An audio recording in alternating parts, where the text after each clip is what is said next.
का फैसला आया था तो हम सरकार के पास ही लेकर गए थे, विनती लेकर गए थे कि हमारा पक्ष सुप्रीम कोर्ट में रखा जाए और उन्होंने अपना वादा निभाया और उन्होंने हमारा पक्ष सुप्रीम कोर्ट में रखा। तो अभी भी हम यही विनती कर रहे हैं सरकार से कि वो कैसे भी करके मतलब कोई भी बीच का रास्ता निकाल के हमें उनको नौकरी मिले, हमें उनसे कोई दिक्कत नहीं है, पर हमारी नौकरी ना जाए, हमारी बस इतनी ही विनती। तो क्या करें, एक तो अध्यादेश की बात की है, ये बातें आप वहां तक पहुंचा रहे हैं, अब सुप्रीम कोर्ट का सीधा आदेश आ गया है, तो सुप्रीम कोर्ट के अगेंस्ट सरकार जाएगी, ये सवाल है।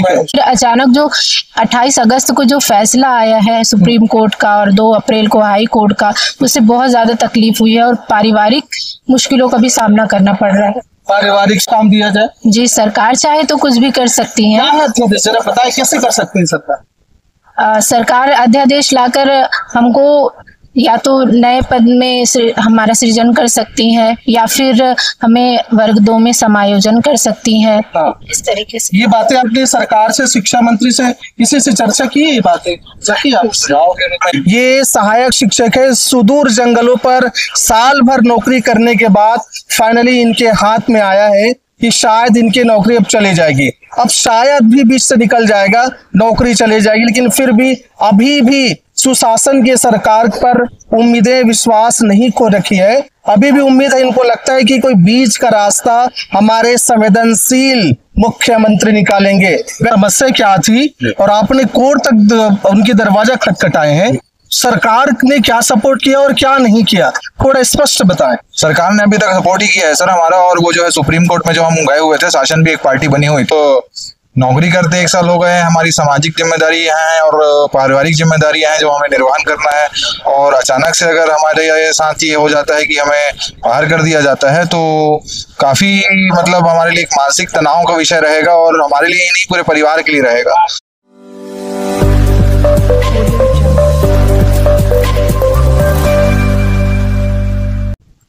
नमस्कार दर्शकों, छत्तीसगढ़ सुशासन की सरकार के नाम से अभी जाने जा रहे हैं। यहाँ विष्णुदेव की सरकार है, डबल इंजन की सरकार है। हमारे साथ आज ये कुछ चेहरे आप देख रहे हैं, ये सहायक शिक्षक रहे हैं सुदूर अंचल पर एक ऐसी गाज गिर पड़ी है और इन लोगों का कहना है कि सरकार की जो नीयत है उस पर एक बड़ा सवाल, एक सवालिया प्रश्न चिन्ह है। वो क्या है और क्यों आज वो रैली निकाल रहे हैं और तमाम कई दफा ऐसे हुए सरकार को जगाने का निवेदन करने की बात कर रहे हैं। कारण सिर्फ इतना है कि भविष्य को लेकर बहुत परेशान है। सर, कितनी चिंता होती है भविष्य को लेकर? सर, अनिश्चितता तो बनी हुई है, क्योंकि अब नौकरी करते 1 साल हो गए, हमारी सामाजिक जिम्मेदारी हैं और पारिवारिक जिम्मेदारियां हैं जो हमें निर्वहन करना है, और अचानक से अगर हमारे साथ ये हो जाता है कि हमें बाहर कर दिया जाता है तो काफी मतलब हमारे लिए एक मानसिक तनाव का विषय रहेगा, और हमारे लिए ही नहीं पूरे परिवार के लिए रहेगा।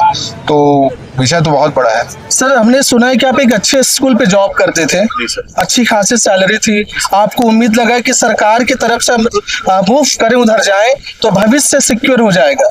कैसा लगा और फिर आने के बाद ये जो बदलाव है कितना पीड़ादायक है? देखिए सर, आप स्थायित्व की बात करेंगे तो नो डाउट सरकारी नौकरियों बेहतर स्थायित्व रहता है प्राइवेट के मुकाबले, और आप हजारों लाखों लोगों को भी चुनकर आते हैं और आपको एक मौका मिलता है तो कोई भी उस मौके को बनाना चाहता है, उसमें कहीं कोई गलत बात नहीं है।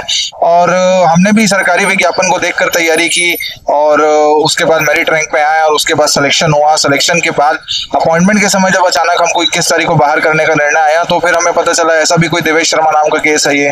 फिर उसके बाद जो है हमको सुप्रीम कोर्ट से अंतरिम राहत लेकर आए, जिसके तहत हमारी नियुक्ति हुई, और उसके बाद अब 1 साल बाद हमारे प्रतिकूल एक निर्णय आया हुआ है। तो हम शासन से एक मध्य मार्ग निकालने की बात कर रहे हैं, क्योंकि सिलेक्शन तो सबका फेयर हुआ है सर, सिलेक्शन प्रोसेस पूरा ट्रांसपेरेंट था, और एक जो निर्णय ये रहा कि अपॉइंटमेंट्स जो हैं अगर 11 अगस्त के पहले की हैं तो आप बचेंगे और उसके बाद की हैं तो आप नहीं बचेंगे। तो सिलेक्शन 2 जुलाई हो चुका था और सिलेक्शन से लेके अपॉइंटमेंट तक का जो पूरा प्रोसेस होता है वो सरकार के हाथ की बात होती है, उसमें चयनित अभ्यर्थी कुछ नहीं करता। कई बार अंकित जी बस थोड़ा रोकना चाहूंगा मैं, आप दर्शकों को बस ये बताएं समस्या क्या थी और आपने कोर्ट तक उनके दरवाजा खटखटाए हैं, सरकार ने क्या सपोर्ट किया और क्या नहीं किया, थोड़ा स्पष्ट बताएं। सरकार ने अभी तक सपोर्ट ही किया है सर हमारा, और वो जो है सुप्रीम कोर्ट में जो हम गए हुए थे, शासन भी एक पार्टी बनी हुई थी उसमें, और उसमें हम बात यही रख रहे थे कि सर चूंकि सिलेक्शन हो चुका था लोगों का और भर्ती प्रक्रियाएं जो थी वो 2018 में जो एनसीटी ने गजट निकाला उसको ध्यान में रखते हुए की गई। और एनसीटी एक ऐसी संस्था है जिनकी जो नियम बन जाते हैं, शर्तें बन जाती हैं, योग्यता वो बाध्यकारी होती है राज्य शासन पे। तो तत्कालीन रूप से राज्य शासन पे वो जो नियम थे वो बाध्यकारी थे, उनको ध्यान में रखते हुए भर्ती ली गई। और अचानक ही इस बीच में एक निर्णय आता है कि वो निर्णय जो राजस्थान का है ऑल इंडिया एप्लीकेबल रहेगा, और उसके रिलेटेड जो पत्र प्रेषण हुआ वो भी काफी देर हुआ। तब तक सारी भर्तियां जो है सिलेक्शन लिस्ट बन चुकी थी, मेरिट लिस्ट बन चुकी थी। तो ये वहां की स्थिति इसीलिए बनी क्योंकि जो है हमको भर्ती के समय जो है वो बिल्कुल हम ज्ञान नहीं था कि ऐसा कोई केस है, क्योंकि हमारे भर्ती विज्ञापन में देवेश शर्मा का केस मेंशन नहीं था। अपॉइंटमेंट में एट लास्ट मेंशन किया गया, लेकिन चूंकि सब रिजाइन दे के आ चुके हैं, हाथ में कोई ऑप्शन नहीं है, तो वो क्या करते जवाब फिरती। मतलब ये कहीं ना कहीं धोखा लग रहा है मैडम कि सरकार की ओर से स्पष्ट नहीं बताया गया या आपने नहीं पढ़ा, धोखा के रूप में देख रहे हैं क्या? मुझे धोखा तो नहीं कहा जा सकता, बस हमारी जानकारी में नहीं था ये। नहीं था जी। अच्छा, कौन से नौकरी करती थी आप? जी, मैं आत्मानंद स्कूल में पढ़ाती थी, वर्ग 2 में थी। अच्छा, आत्मानंद 2 थी, छोड़ के आपने यहाँ आया, कितनी तकलीफ? खुशी तो बहुत थी हमें कि हम संविदा की नौकरी कर रहे हैं और हमारा इतने लोगों के बीच में सिलेक्शन हुआ है गवर्नमेंट जॉब के लिए, तो बहुत खुशी थी। फिर अचानक जो 28 अगस्त को जो फैसला आया है सुप्रीम कोर्ट का और 2 अप्रैल को हाई कोर्ट का, उससे बहुत ज्यादा तकलीफ हुई है और पारिवारिक मुश्किलों का भी सामना करना पड़ रहा है। पारिवारिक स्वाभाविक आर्थिक समस्याएं तो होती है।